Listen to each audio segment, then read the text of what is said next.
네, 안녕하십니까. 용수 목사입니다. 오늘 함께 나눌 말씀은 사도행전 24장 10절로 23절까지 말씀을 같이 보겠습니다.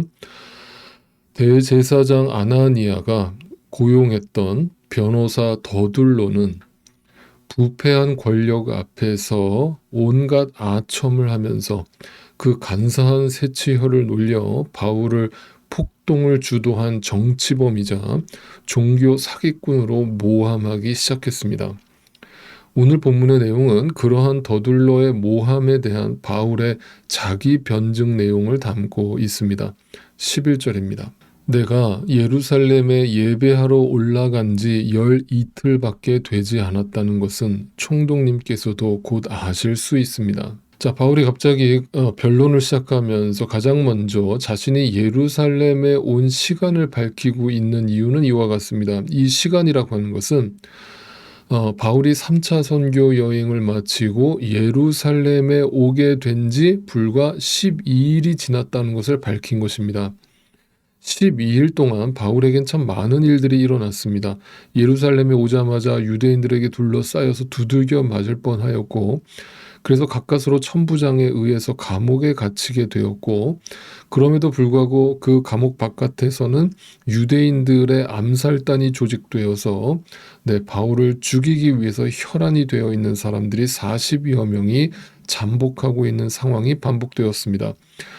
그러자 천부장은 가이사랴에 있는 벨릭스 총독에게로 바울을 보내기로 결정하고 바울을 급하게 가이사랴로 호송하게 되었습니다. 이 모든 일들이 불과 12일 동안 벌어진 일들이라는 것입니다. 바울이 이 날짜를 언급한 이유는 이와 같습니다. 만약 여러분들이 나를 그렇게 모함하는 것처럼 내가 정말 로마 제국을 무너뜨리려는 목적으로 내란 선동을 일으켰다면 12일이라는 시간은 시간상으로 너무 부족하지 않습니까? 라고 변증을 시작한 것입니다. 12절 13절입니다. 그리고 나를 고발한 사람들은 내가 성전에서나 회당에서나 성내에서 누구와 논쟁을 하거나 군중을 선동해서 모으거나 하는 것을 보지 못하였습니다. 지금 그들은 내가 한 일을 들어서 고발하고 있지만 총독님께서 아무 증거도 제시할 수 없습니다. 총독님께 아무 증거도 제시할 수 없습니다. 한마디로 뭡니까? 내가 정말 폭동과 반란을 일으키려는 계획을 세웠다는 증거가 어디에 있습니까? 라고 항변을 하고 있습니다. 계속 14절에서 16절까지 읽어보겠습니다. 그러나 나는 총독님께 이 사실을 고백합니다. 그것은 내가 그들이 이단이라고 하는 그 도를 따라 우리 조상의 하나님을 섬기고 율법과 예언서에 기록되어 있는 모든 것을 믿는다는 사실입니다.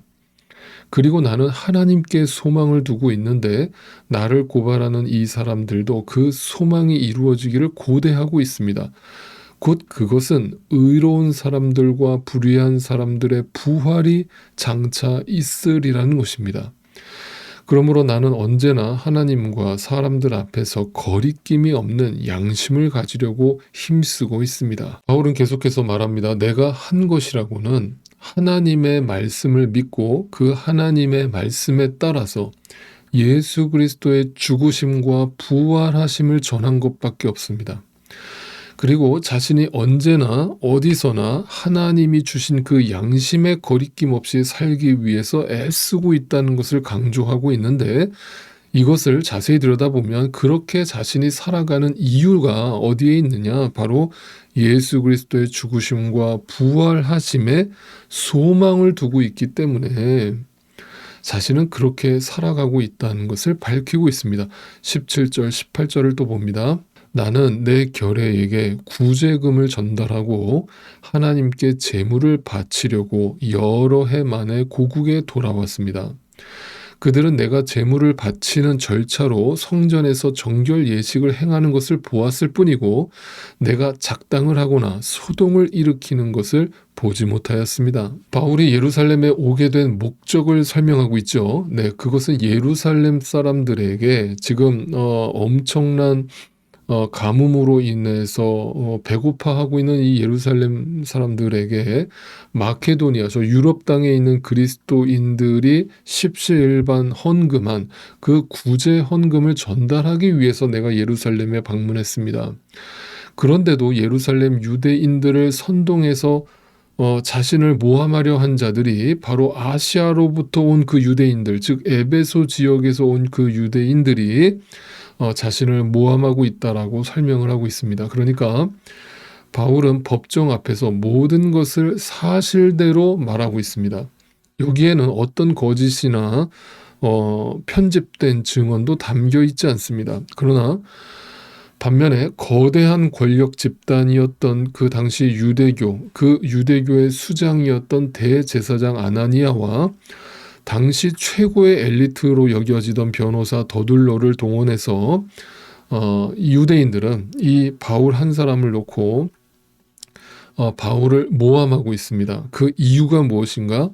바울이 전하는 그 기독교, 예수 그리스도의 복음을 핍박하고 모함하고 있다라고 말하고 있는 것이죠. 그러니까 이 상황을 놓고 보면 그 거대한 권력 집단 앞에 서 있는 바울의 모습은 마치 큰 폭풍 앞에 서 있는 한 소년의 모습처럼 너무나 미약한 모습으로 서 있는 것입니다. 그러나 중요한 사실은 바울은 이 거대한 폭풍 앞에서 결연한 마음으로 홀로 진리를 외치고 있습니다. 아무도 바울 편에 서 있는 자가 없고 아무도 바울을 변호해 주려는 사람이 없습니다. 그러나 바울은 홀로 그 거짓됨과 싸우고 있는 것입니다. 마치 이 모습은 골리앗 앞에 서 있는 소년 다윗의 모습을 연상케 합니다. 그러나 우리는 분명히 이것을 통해서 보아야 할 것입니다. 소년 다윗과 함께 하셨던 하나님처럼 지금 바울은 결코 혼자가 아니라고 하는 사실입니다. 소년 다윗 뒤에 서 있었던 만군의 여호와 하나님이 계셨던 것처럼 지금 바울 뒤에는 주님께서 바울과 함께 서 계심을 우리는 믿음의 눈으로 보아야 할 것입니다. 바울 또한 이것을 믿고 있었기 때문에 그 거대한 권력 앞에 주눅들지 않고 담대하게 복음을 외치고 또 진리를 외치고 있는 것입니다. 바울의 변증은 이렇게 마무리되고 있습니다. 19절에서 21절입니다. 그 자리에는 법정에는 아시아에서 온 몇몇 유대 사람이 있었는데 내가 한 일을 들어 고발할 것이 있으면 그 사람들이 총독님 앞에 나타나서 고발했어야 마땅할 것입니다. 그렇지 않으면 내가 의회 앞에 끌려가서 섰을 때에 그 가이사랴 법정에 섰을 때를 말하죠.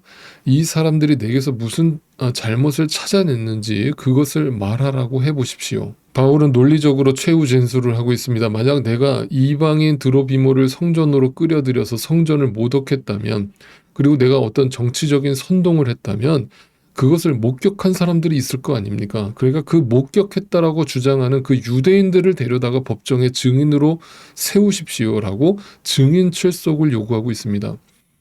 그런데도 그들은 법정에 나타나지 않고 있습니다. 그것은 애시당초 이 고발이 잘못되었다라는 것을 증언해주고 있는 것입니다.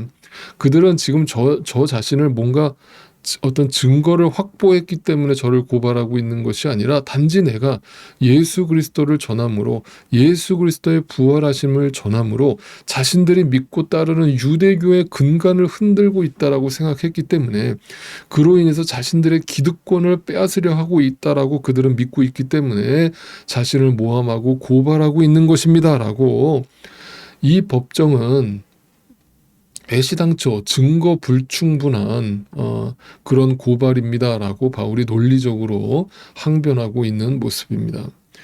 이 바울의 자기 변증을 듣고 있던 대제사장 아나니아와 변호사 더둘러는 아무런 반박을 하지 못했습니다. 그 뜻은 바울의 이야기가 다 사실이라는 것을 그들도 알고 있었기 때문이었습니다.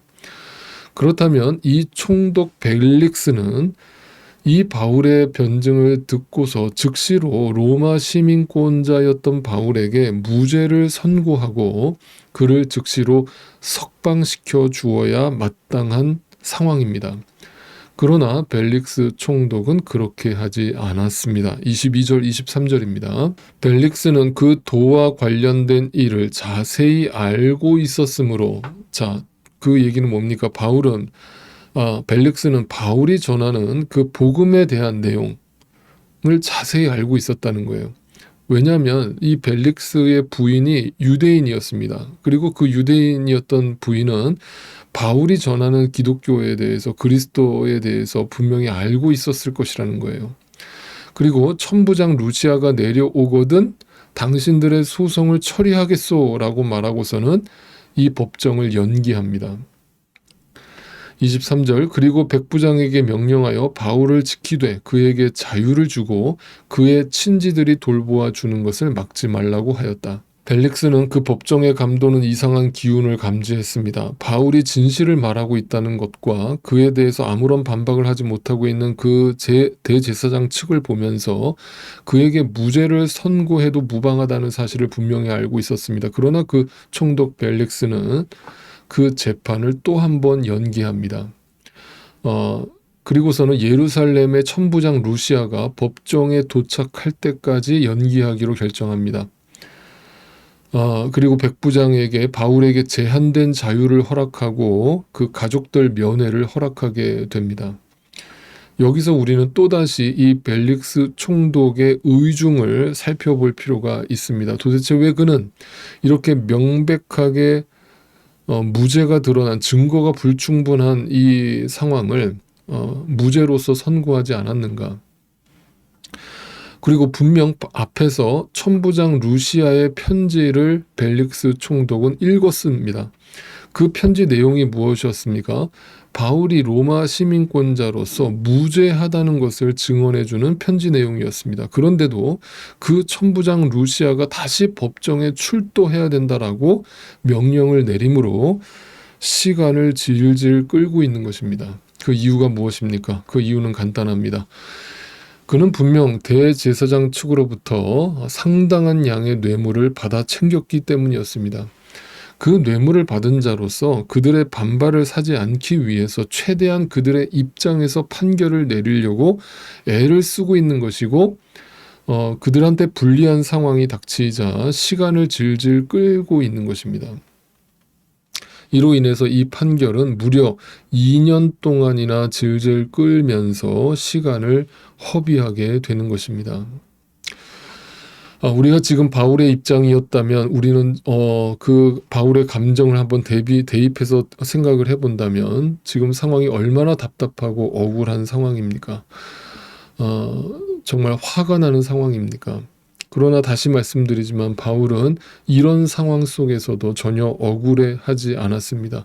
절망하지도 않았습니다.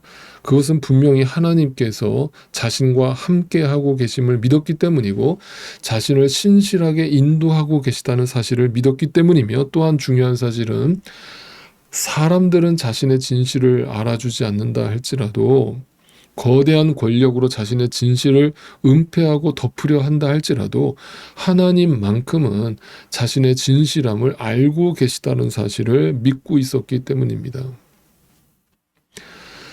여러분, 우리는 불편한 진실 한 가지를 분명히 알고 있습니다. 우리가 살아가고 있는 이 죄된 세상은 모든 것이 명명백백히 진실이 가려지지 않는다는 사실입니다.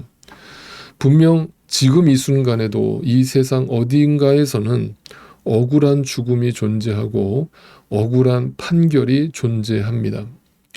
아무리 그 진실을 외쳐대도 거대한 돈과 권력의 성벽 앞에 가로막혀서 한치 앞으로도 나아갈 수 없는 절망이 이 세상에는 여전히 존재합니다. 그러나 분명한 사실은 하나님의 심판대 앞에 서게 되면 그 순간에 모든 거짓이 들통나고 발가벗겨질 것이며 감춰졌던 진실이 명백하게 밝혀질 것이라는 사실입니다. 예수의 이름은